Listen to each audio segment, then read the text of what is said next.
If we were able to subpoena those ballots between 10:30 and 1 a.m., would you be able to tell if they were counterfeit or legitimate? 100%, and let me tell you why it's 100%. First off, this is a combination of computer vision. Computer visions are now how your car self-drives, and you trust that? It's how we look at everything on an assembly line, that those tolerances for that jet engine are perfect so that plane does not fall out of the sky. That's all computer vision. Machine learning is looking at these patterns and going, I've seen this. What does it mean? I've seen this. What does it mean? So every time you feed in a ballot, it keeps on learning. And then it uses artificial intelligence. And the artificial intelligence goes, wow, what do all these patterns tell us? That's it. And so on those ballots, you could take a section of every hour of the day and look at them, or you could take that spike. What could we tell? Was this the real ballot? Did you know there is a forensic difference between a ballot that was officially printed and something that ran on a high-speed press that should have never been on a duplicated press? This is why people are screaming to look at the physical ballot, because we will tell you instantly what came out of a mass copier versus what came out of a printer. Officially printed. We will tell you, did a human fill this out or did a machine fill it out? We will tell you, was it mailed or was it not mailed? It can be checked against spoiled adjudications. There's still going to be a difference in number. And last but not least, we will tell you, have we seen this number before?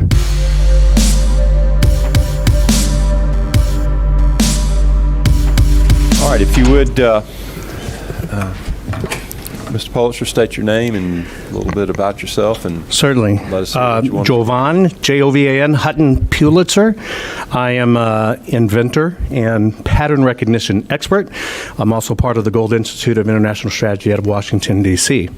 So to understand what I'm going to talk about today, even though I'm a technology guy, my goal is to make it really simple, really obvious. I'm not going to be talking about codes on machines, how things are swapped, server overseas. I'm just going to show you the simple basis of what possibly went on, but most importantly, how this is fixed, how it's detected, fixed, and will never happen again. And that basically is based on my technology background for over the last 30 years. Just so you have a little basis in it, the fact that your phone now can scan a barcode in any grocery store or any kind of code, or in fact you hear Q codes here today, any type of machine readable code as it talks to the internet, that's my technology. It's a basis of my patent portfolio of about 200 patents on that particular one. My patents are so prolific in licensing that every manufacturer in the world basically licenses my patents to use on any mobile device except one, Huawei out of China. They don't license it, they just use it. And I'm on approximately about 12 billion devices globally. And that's what I'm going to be talking about today, keeping it simple. What could have happened here? How can it be detected and confirmed? And then how can this whole be plugged from now on? Because this is about vote verification. It's 3 Ps that I'm going to deal with today. First, the people. Second, paper. And 3, protection. That's all this is about. So if we'll go on the next slide, if you just roll up for me, I want to kind of show you what I'm talking about when I talk about kinematic artifacts. Kinematic is just a nerdy word for evidence on paper. When 2 physical forces come together, right, and a paper is bent, there's always going to be an example of that. All of us have dealt with this. Machines have very hard, strict rules. You can go to the bank, you can use your debit card. If you put in your PIN wrong, it kicks it back. It keeps asking you, no, correct this, no, correct this. Now, you know your money's there, but if you enter your PIN wrong, it won't work. Same thing with your password for your email. So machines have very, very hard rules. A lot of those rules are also in the physical world. So before anything became a rule of a machine, it became a rule in the physical world. That means somebody's hand put it in. In this case, it's paper. What I'm going to be talking about is kinematic artifacts. That's the fold that's left over. You take a brand new dollar bill and you fold it. That fold will always be there. Go to a coin machine and a snack machine, trying to get a snack out of it and put in your dollar bill and it kicks it back. It's the machine saying, something's not right about this dollar. It's broken, it's messed up, the color's not right. We have all experienced this before. What I'm going to be talking about is kinematic artifacts. If we'll move on to the next PDF, please. I'm going to show you how my process of our team, what we're going to do, and if we can enlarge that, that'd be great, is we can detect what I'm calling the counterfeit. There is nothing new that I'm going to be sharing with you today. This is how counterfeit bills are detected. This is how counterfeit art is detected. This has already been adjudicated. It's not new science. It's just never been applied to these very important things in our process. It's about the people. The people want confidence that their vote matters, period. I personally do not care how this comes down, but I do care about the vote being counted and the vote mattering. Whatever our system can detect, and that's what we're here to do, is offer something that can remedy this immediately. The numbers will speak for themselves. The people need that confidence. We need to give the people of Georgia that confidence. But this is not about Georgia. The United States is watching. And this is also not about the United States. The entire world is watching this process. You know, people come, when I was coming in here to Georgia last night, yes, sir. Mr. Fulton, let me ask you a question. You talk about counterfeit. If we were able to get our hands on those... Senator Beach, can you speak into the microphone so sorry. people can hear you? Can you hear me? Yes, sir. Okay. Mr. Pulitzer, thank you for testifying. Thank you. If you were able to take counterfeit, if you were able to get your hands on the State Farm Arena absentee, on the ballots that were run between 10:30 and 1:30 in the morning, would you be able to tell if they were folded, and would you be able to tell if they were counterfeit? We would be able to tell if they were folded, if they were counterfeit, whether they were filled out by a human hand, whether they were printed by a machine, whether they were batch fed continually over and over. We can detect every bit of that. Thank you. Certainly. And so coming here last night, I drove in. The driver from Uber, his fellow name was Christopher. He was Nigerian. He came here to start a business. He's been here 5 years. He legally immigrated here. His brother came first, and he's hoping for his next two sisters to come. And his whole goal is to start a tire company because it's about capitalism for him. He says, I want my own business. He was a lecturer on economics in Nigeria, but he came here because he wanted what we had here in the United States and in the state of Georgia. Opportunity, right? But more importantly, if you look at the people that come to this country, it's not just about opportunity and freedoms. They are coming to our country from countries that have one additional thing. They come from countries where their votes don't matter, where their votes mean nothing. And they know here in the United States what we're supposed to stand for is votes matter. Your voice, one voice matter. And so that little bitty piece of paper that we're all talking about here, the ballot, it got chosen too. It was a generic piece of paper, and one day it comes out in a system, it's a ballot. However, when that ballot is filled in by a voter, it becomes a historical artifact. It is what changes that very simple piece of paper into something that can change or guide a nation. And so we have to look at these artifacts. We have to look at this documentation of what the one person expressed in their intent. And so we're getting confused in machines. Let's just talk about that piece of paper because it's about voter intent. And if there are problems, if there are issues in machines, if there are counterfeits, everybody wants them detected because at the core of this is each vote must count. Let me show you what a kinematic artifact is. It stands to reason that in an election that comes down to the propensity of a tremendous amount of mail-in ballots, that a very simple process occurred. That piece of paper should have been folded and sent to you at home. A printer prints it out. That printer folds it. It goes into an envelope. It's tracked in the process. United States Post Office sends it out. That is tracked. It comes to your home. You receive it. You open it up. Chances are you didn't vote right then. You kind of put it off a little bit. You opened it 2 or 3 times. You finally got around to it. You put your pen to it. Folded it back, put it in an envelope, and sent it back. That entire process is a folding and rolling process. Every time that piece of paper is opened and refolded, it's like a hinge. Remember, a paper is nothing but a reconstituted tree. So it's constantly breaking fibers. It is actually changing that piece of paper into something else that it can never be hidden once it's done. This is what's called a kinematic artifact. So what you're looking at on the screen is just a simple fold. Looking at it through a computer, the things the human eyes can't see. But if you look at this, you can see even the paper on the front side of the fold to the back side of the fold changes frequency. It becomes a whole different level of light frequency. If you look at the bottom, on the left, you're looking at an oval filled out by a machine. The two on the right are by human hands. The first one, that's somebody who fills in a circular motion. Handwriting is the opposite of a rocket. Rockets take off, impact. Handwriting is impact, and then you're filling in that circle, and no matter how creative or non-creative you are, your mind goes, oh, I'm finished with that. But that finish process happens in your brain first, pen second. And so you always start to lighten the load. And so those little bitty light areas you're seeing is the load being lightened by the person's hands. The second one is actually a gel pen. If you look at the one on the left, that's done by a machine. A machine can never hide that it was a machine. Can't. Because the same process of printing the ballot is the same process of printing the vote. Is there another page in this slide? Let's look at these a little bit closer in it. Go on to the next one, please. You can roll them up. So keep on going. So you're looking at 4 forms of human dynamic. First, we want to know where these things mailed. That's the definition of a mail-in ballot. Second, we're supposed to vote for them individually by person in hand. If you have a machine one in there, you didn't cast it by hand. You're looking at the 4 different types. Every pen has a signature. Every ink has a forensic signature. Every hand has a different stroke.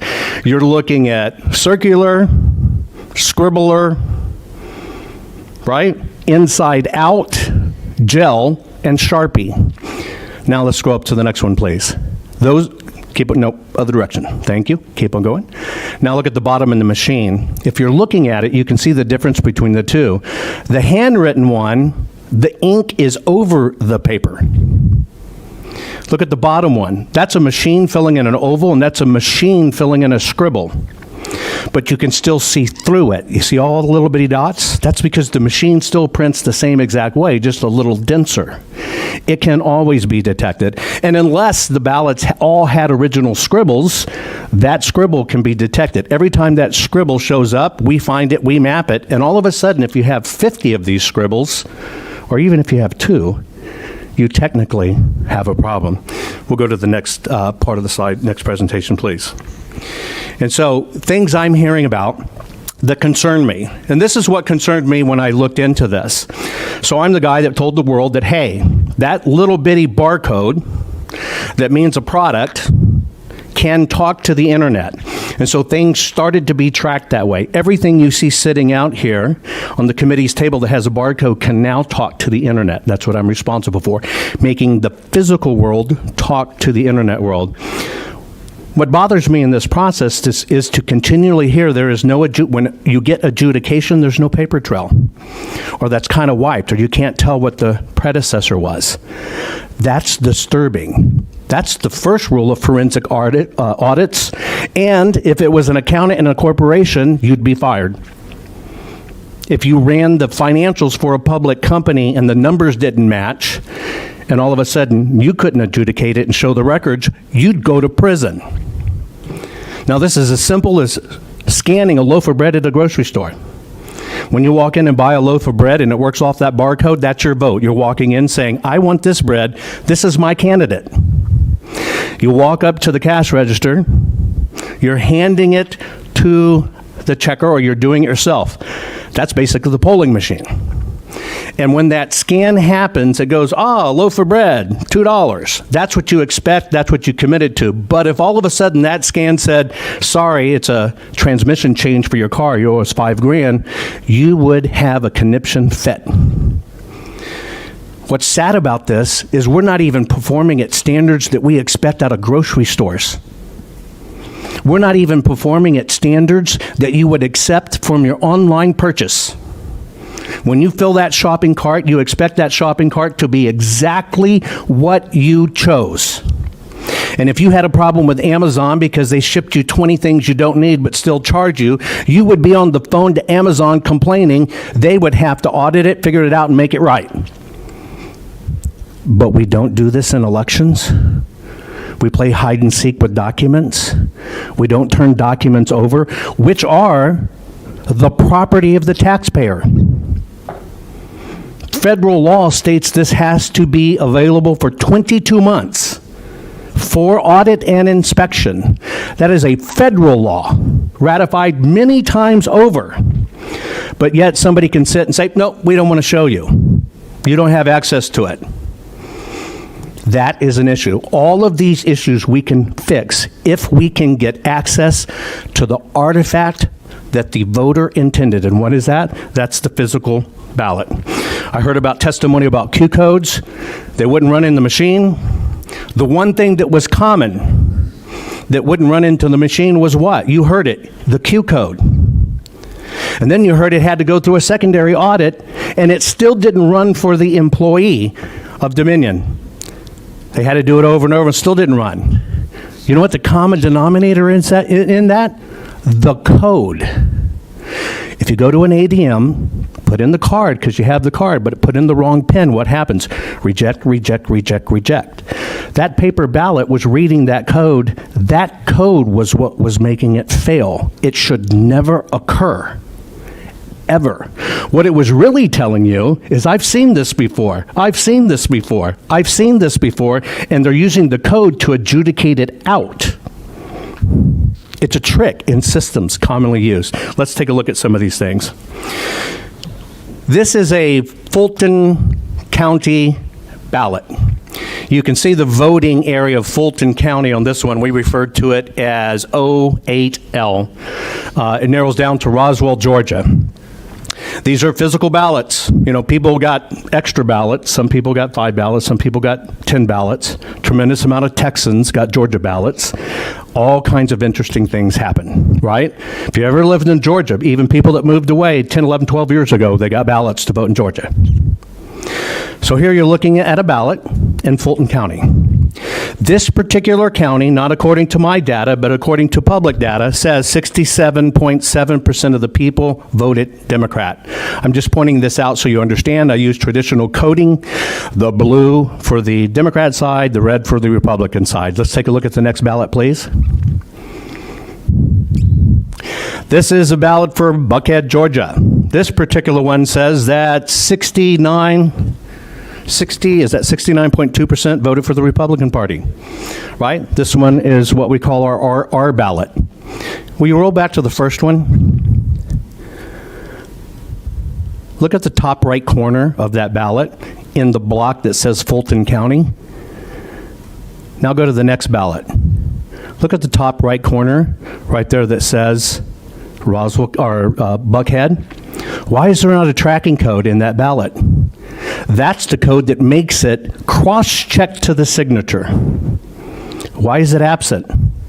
There are a lot of these inconsistencies in these ballots, and they run along party lines. Next slide, please. So here's the sample. Yes, sir, you have a question? Yes. Help me understand something. Can you go back up just a little bit? If you'll come a little closer to the microphone, I'll hear you. Sorry. When we're looking at, I'm just watching across Buckhead, Georgia, on your left side, Morgan County. I just want to make sure we're comparing apples and apples. Is there something here that's off with the data?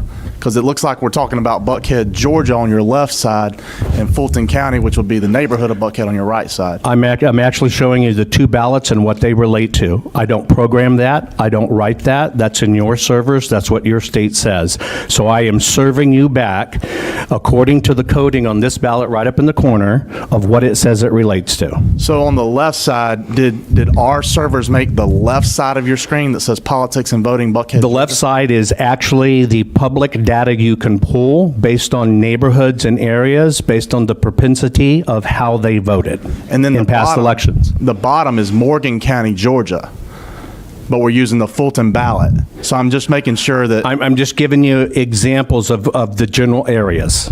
right? So you understand how they break down. This is the only breakdown that's available, Right. And when you put in that precinct and that zip code, this is the only information available. My question is, though, while I support your end premise, I believe, I'm concerned your data may not be the accurate data. That's awesome, because that's not the data I'm even referring to. Okay. Let's get to the ballot and talk about the exact ballot, because here's why. I'm not the webmaster for this, neither are you. I'm not the webmaster for that, neither are you. I can throw that off the slide, and we can focus on the ballot instead of what doesn't matter. Here's what matters. Yeah, that's what I'm wondering, because I'm afraid that your boxes refer to a different county, so I'm wondering. I'm referring to the ballot. Okay. And if you want to continue to refer to the ballot, I will show you the ballot. That would- Might I invite you to ignore every footnote that goes with the ballot, only focus on the ballot? Okay. Right? Then we'll focus on the same exact thing. Then we could still be talking. Okay, that's what I was wondering is if That's all we're talking about. We're only talking about here, Georgia ballots. So if you look at this ballot here, you can confirm on your own what district that comes from. You can see it right underneath there, right? the boxes have nothing to do with the presentation, the box on the left and the box at the No, the bottom. boxes have to do to give you some reference to what outside sources say about where the ballot area is. That's not the right ballot area. I would suggest you submit that to the webmaster that does this for the state. I don't program it. I don't say it. And do me a favor, will you scroll down? No, scroll down. Cover up that bottom. Now, if you look at the screen, let's look at the ballot. Don't get distracted in anything else. Okay. That might not even be the right red for the Republican Party or the right blue for the Democrat Party. But let's look at the ballot, may we? In fact, if you'll blow it up so big, That would help. if you'll just blow it up so big that people who can't connect the dots will get it, let's just look at the ballot, right? This is called simple. Let's go even further. They might get distracted by the left side. There you go. That is so fat and so big you cannot miss we're talking about the ballot. Do you agree? I do. And I'm not going to roll up to the bottom so nobody gets concerned. So let's look at the differences between the two. You see the code on the right? He's talking about. That barcode? Okay. Let's scroll back to the other one. Please be very careful not to show any other data to confuse people. Let's go up. There we go. Keep on going. And now let's look at the right side of the ballot. See that? There's no code there. Okay? Where it would be right there. Okay, that's the point. Okay. Yeah, so there's no code there. Can we agree on that? Yes. Side to side. Okay. I didn't print this ballot. I do not assign the districts. I only look at the ballots. This is what the ballot says. Let's go into the next slide, please. Okay. Again, you can discard the information at the bottom if it confuses you. We have Sir, a. can I stop you for a We have a. second? Yes. Do you mind if I show you? It's not confusing. I want to show you what I was saying. It's not. I'm only talking about the ballot. I got it. I understand completely what you're Okay. saying. I'm only talking about the physical ballot. On that, we agree. Okay, good deal. That's I was 100%. wanting to make sure that we were on the same. 100%. I think Okay. we're all on the same page. So please, let's zoom up so there's no confusion. You have a ballot from a Democrat propensity area on the left. I did not print the ballot, have nothing to do with it. You have a ballot from the same county on the right. I did not print the ballot, I have nothing to do with it. You're only looking at them side by side. Why is the code not there? Now let's go to the next one, please. We'll scroll it up. Okay, that code, I didn't create any of these graphics. These come from third parties. They come from how your state adjudicates these. These come from what are the checksums in the barcode. Basically, that barcode that you see missing up there is what helps adjudicate it. And if you want to zoom it way up to the bottom there, none of these graphics are mine. Keep on going. Keep on going. Keep on going. That's how you verify and adjudicate and tabulate and correlate that code. So we've now established that, wow, that code's not there. Can we go to the next slide, please? Great. Okay, let's get rid of the top so we don't get confused between the icons of the parties, and let's just look at a ballot. We've all been hunting probably, or know what hunting is. We look through a scope. There's a crosshair in the center. You put that crosshair on exactly what you want to hit. That's called hitting the target. If you have hunted in your life and you're not lined up on the crosshairs and you're doing a 50-yard shot and you're kind of going to the bottom right, you're going to miss whatever your target is. I have questions about these targets. I have simple questions and forensics. Why is the ballot from one county on the left, why does it have a completely separate code in it than the one on the right? These are actually coded to where they come from. Why should you be able to look at a ballot and know whether it came from a Republican area or a Democratic area? This concerns me. I don't think you should be able to know. Can we look on to the next one, please? So let's use this target here. We'll use top half first. Senator Rhett had a question while you're there. Let's see it? Sure. I just have a quick question. Can you speak in the microphone? I'm sorry, I'm unable to hear you. I'm sorry, I was just wondering if the scanners won't show creases because the images are usually of a very low quality. No, sir. All the machines scan at 300 DPI, which is the default, which is a standard used in any forensic investigation, right? So they all scan to the same confirmation level. So from San Francisco, California to here, they all have the same exact scan level. It's just inherent to the machine and what they see. Thank you. Yes, sir.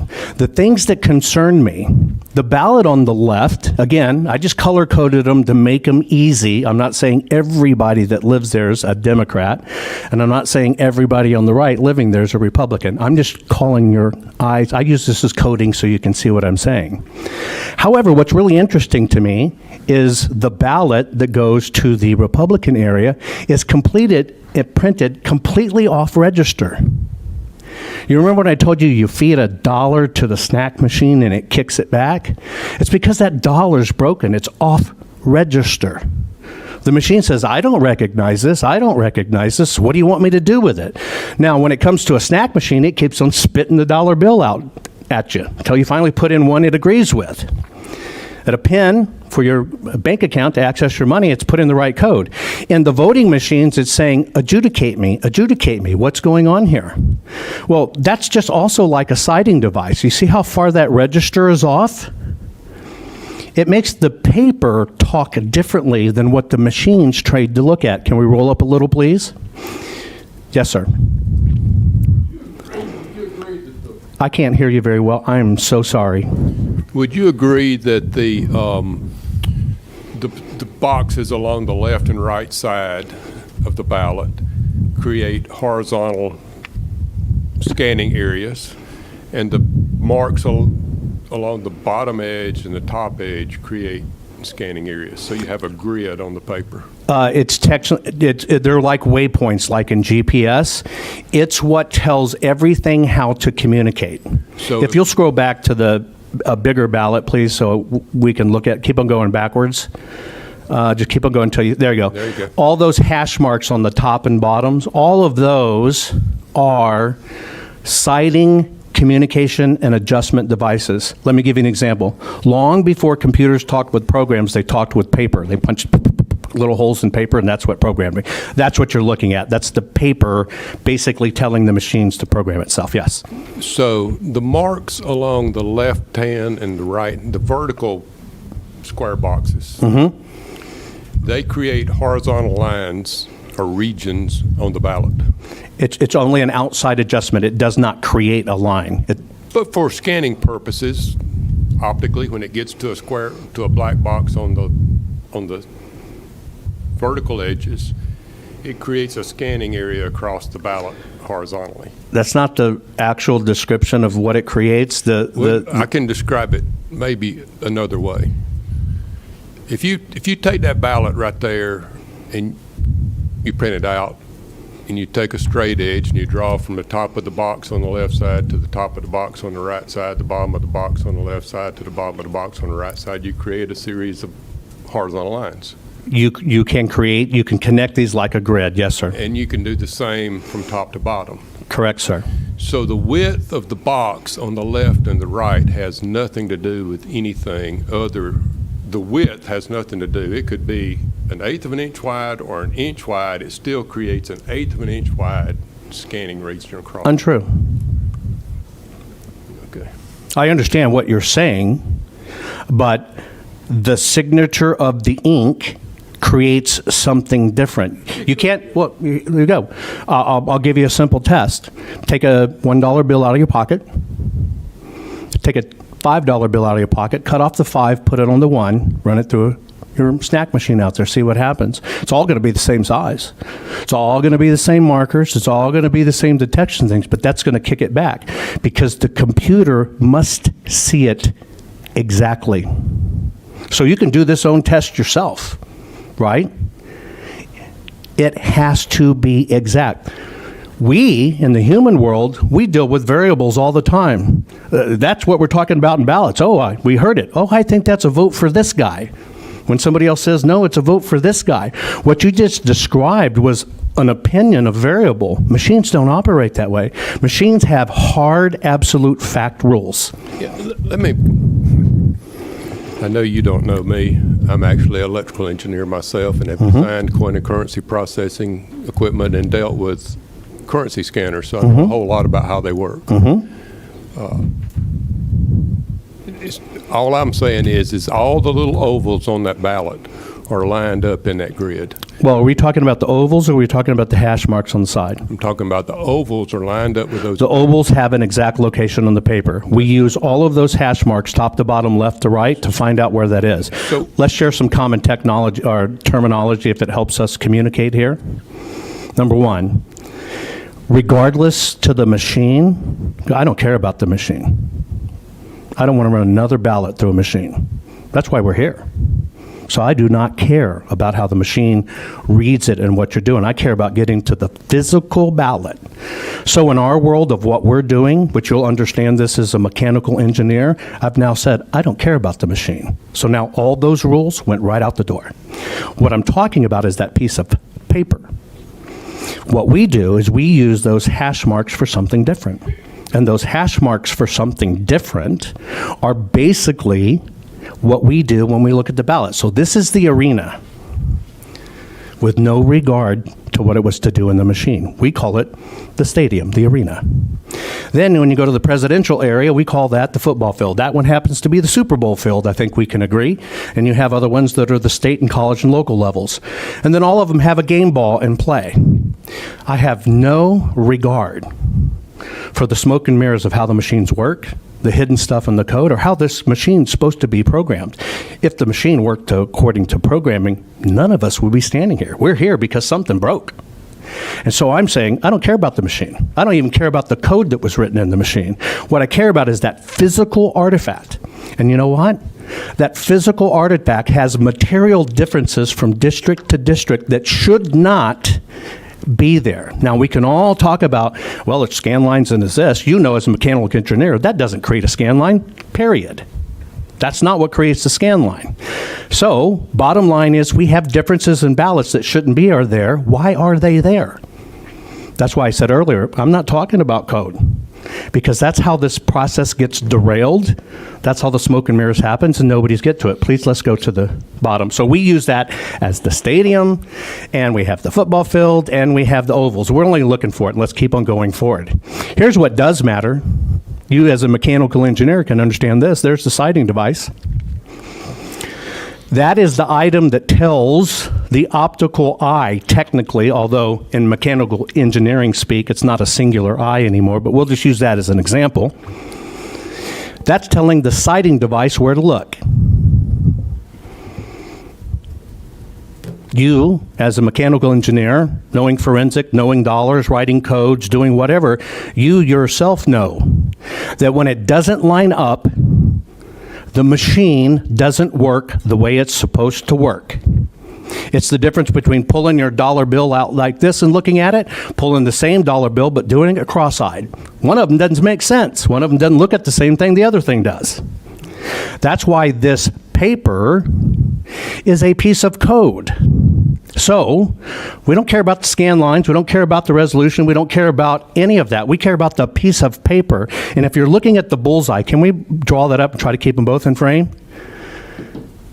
Just the targets on the bottom. There you go. If we're looking at the bullseye, the very thing that says, hey, look here. Well, the left one's saying, look in my yard, and the right one's saying, look 2 houses over. But you know what? The ovals never moved because they were printed hard. So even as a mechanical engineer or photography or optics or camera, when you expect to take a picture and you hold it at somebody, you're not trying to photograph 2 people over. And this is what it tells the machine to do. This is a problem at the most lowest elementary level. And the number one way it's cloaked, well, we can't see it in the code. We don't know how it's done. Show me the code that does it. Well, that's the code.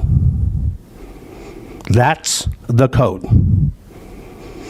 Any printer industry executive, any monetary printing executive, any engineer in the world that deals with printing will tell you this simple fact. If your machine is not calibrated to hit the target, it becomes something else. So if we talk about machines and we talk about code, it is a smoke and mirrors not to deal with what's real and physical. Here's my contention. This is the historical artifact of a voter. And states are telling voters, you have no right to that. The very voter that pays your salary, that paid for that ballot, that paid for that piece of paper, and paid for the machine that you're running it in. And so those people that pay your salary, that you work for and do this for, you're telling them you can't look at them. That is both unacceptable and un-American. What I'm saying is, all of these problems you've heard today can be corrected and detected now by the simplest of things. It takes you days or weeks to recount votes. Give me these 500,000 ballots, we'll have them done in 2 hours. How can you complain? What is there to hide with the physical artifact of the human interaction that is putting people in office? That is unacceptable, un-American, and to talk about it any other way is smoke and mirrors, is geek gobbledygook. We want to know if these ballots are authentic or counterfeit. We want to make sure every vote is verified. This is not about President Donald J. Trump or President-elect Joe Biden. This is about, are we still a country where your vote matters? One person, one vote. If you refuse to allow the ballots to be examined, the ballots, not the smoke and mirrors, but the ballots, let the machine look at it, not the voting machine that already messed up. Machines do what you tell them. You just have it look at that and verify the vote. There's only one element that will do that. The historical artifact of the people of the United States of America, and here, the people of the state of Georgia. They trusted you that this was right. They trusted you that your vote would matter. They trusted you, I have a voice and I want my voice counted. That is only that piece of paper. It is unforgivable for somebody to be able to audit something and then the original one disappears. How convenient. You know, if you did it in your company as a mechanical engineer and you had your CPA do it or your financial guy, you'd fire them. And that's just one little bitty company. But yet we accept this as a nation? Unacceptable, un-American. So our technology can answer every bit of these. If you want to roll up, I don't even know if there's any more. So let's look at this. Here's what I have a problem with, is simplest state. This is the county's statement on ballots. Went out on national TV. We had 113,130 votes at the time, and we had to adjudicate 106,000 of them. You know what that's really saying? Your machine didn't work. When the national average for the last elections, 2016, was what? 1.2%. That's an audited number. 1.2% of the total had to be adjudicated. And then you look at 2018, nationally, 2.7%. But yet your own election officials said we had to do this 93.6% of the time.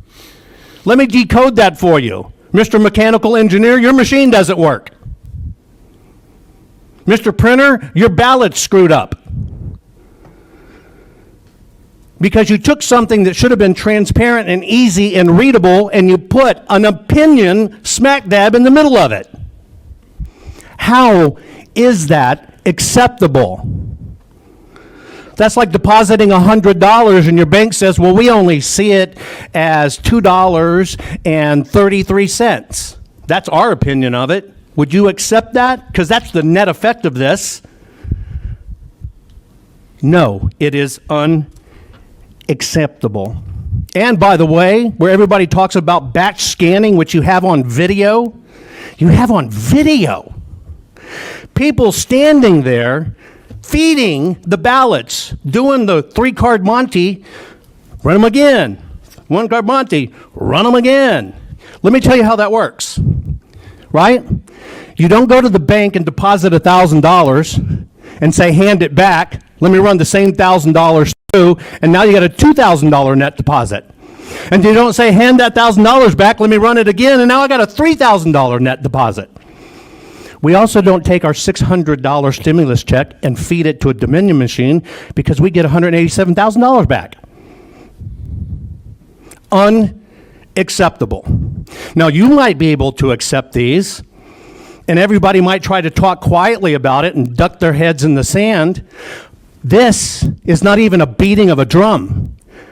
This is a burning of a city. This is a broadcasting to every person who voted in Georgia. Your vote doesn't matter because we're going to decide what you really meant. So I'm up here saying I don't care what anybody's background is. You know why? It's 100% irrelevant. I only care what that piece of paper tells us. And I'm not going to listen to anybody else. You know why? Because I'm not going to be talked out of the historical artifact that the person expressed. That is the only thing that matters, not your opinion of how these machines work. It doesn't matter at all. That is just an opinion, and we all got one. The fact is the paper. The paper. Verify the vote. Verify the vote. The paper, the paper. I don't care about the councils or committees. I'm sorry. And in case you didn't tell, I'm not going to bow to it. I do care about the American people. I do not care how the vote comes down. I do care that it counts right. I do care that it's authentic. Our country was founded on a piece of paper. Our laws and our word came down to us on paper.